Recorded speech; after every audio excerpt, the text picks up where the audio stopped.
இப்படி குண்டு கட்டா கலைஞர் சொல்லுவாரு, ஒரு ஆசிரியரோட மனமும் உடலும் நல்லா இருந்தா மட்டும்தான் கல்வி சிறந்ததா இருக்கும்னு.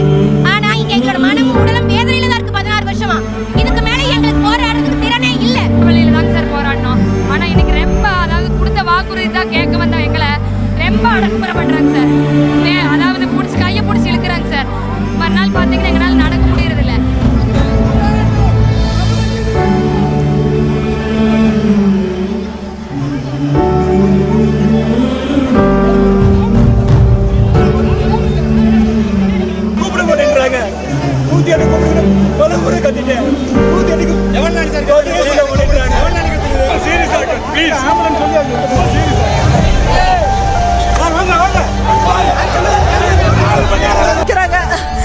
என்னங்க பாவம் செஞ்சோம்?